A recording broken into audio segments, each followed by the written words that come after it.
How compliant is your lifting and rigging program? Would you even know how to check?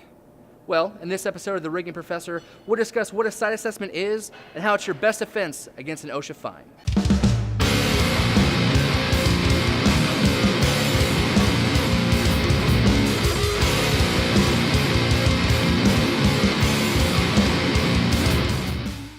What's up guys, Devin here from Mazzella Companies, and today we're talking about getting your gear OSHA compliant.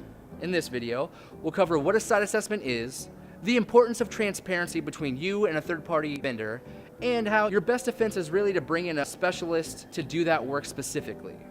To help me tell this story, I brought back Terry Pippick, who you might remember from a previous video, and I started at the very bottom by just asking, what is a site assessment?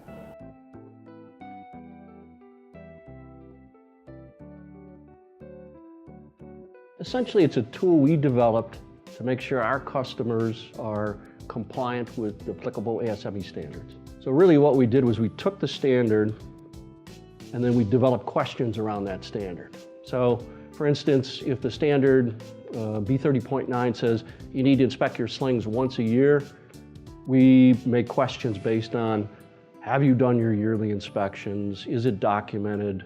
And then, we take a look and make sure that there's proof to do that.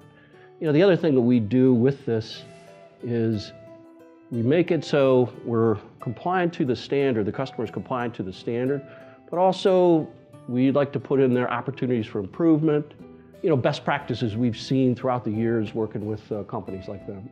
All right, so the purpose of a site assessment isn't to get you. It's really to figure out where you stand and help give you guidance on how to correct your steps. But doesn't that sound an awful lot like an audit? You try to stay away from the word audit, but essentially it's a self-audit, and we're helping them do a self-audit. So sometimes people get nervous. Essentially they're saying, they're afraid of what we're going to find, okay?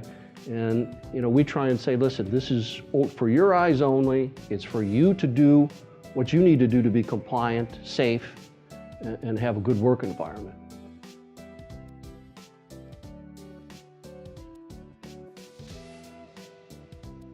Generally we get people say, okay, but you're going to find some things here. We already know about a few things, and that's good.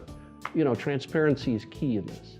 Like Terry said, the purpose of a site assessment is to take a hard, transparent look at where you're at and where you need to get to before OSHA gets there. And they're just going straight from the standard. It's not my opinion. It's not what I think should be done. It's what the standard written says you need to do as a federal regulation. If you're wanting to have a safe workplace, you care about the people that work in your company using lifting and rigging equipment, then you care about being compliant. A lot of this keeps going back to safety, because the elephant in the room is that you can't get anything done if your workers are either dead or terrified to come out on your floor. So the purpose of a site assessment is to figure out what you can do to make everybody else safe, not just from a morale standpoint, but from a financial standpoint as well. It is a federal requirement to comply to these standards. So it can be expensive if you get fined by OSHA, or even more expensive if you should have an accident and you're non-compliant. Litigation is going to cost you more, hospital bills are going to cost you more, equipment damage is going to cost you a lot more. And depending on the severity of it, it could be, the tens of thousands of dollars easily.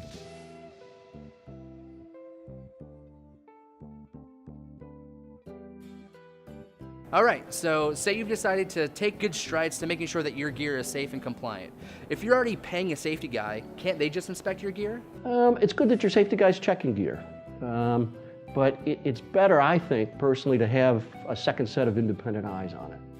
It's almost like checking your own spelling. There's times where if you see something every single day, you have a tendency to kind of go blind to it. As a third party that's going right by the standards, you're able to kind of get new eyes on it.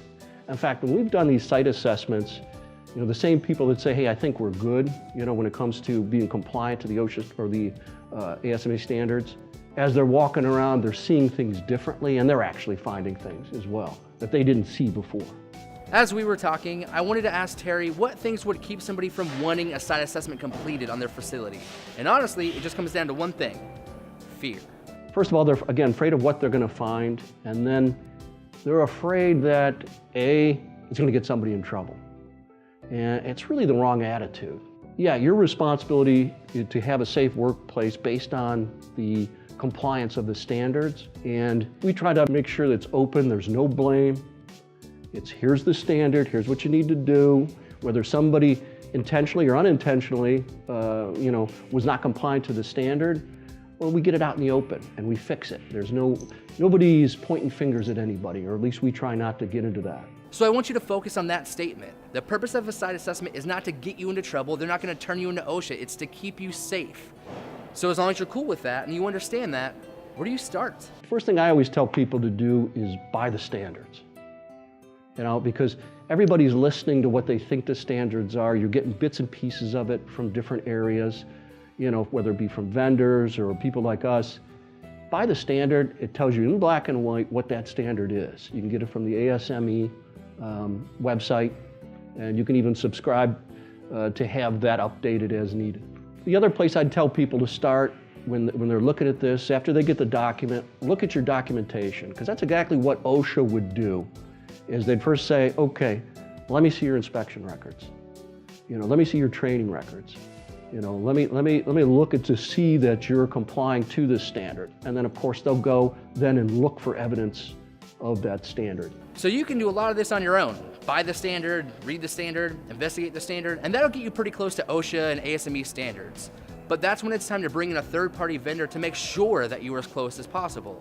So if you're gonna get a site assessment done, what does that entail? We'll do an assessment to B30.9, which is Slings. We'll do it to B30.20, which is below the hook, and then B30.26, which is hardware. And that covers almost everything you would need to know.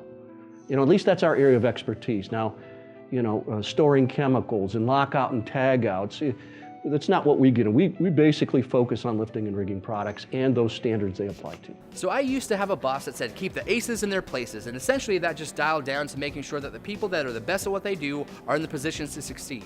And that's a lot about what we're talking about here, is making sure that the people that you hire are specialists in their field. But we've done this enough. This is our business. We feel we have a good understanding of the standard.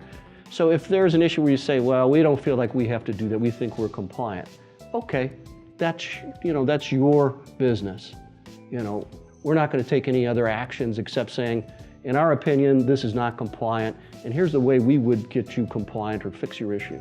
At the end of the day, your business is just that. It's yours. The only governing body that can really tell you what to do is OSHA via their fines.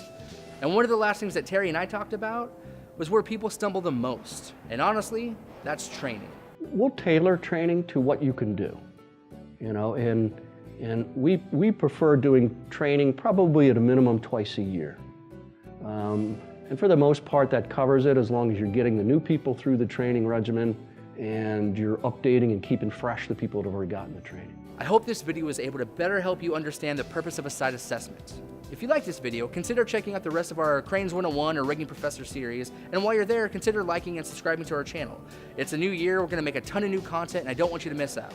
If you're considering getting started with a site assessment or really taking good strides to make sure that you are OSHA and ASME compliant, don't hesitate to reach out. Thank you for watching.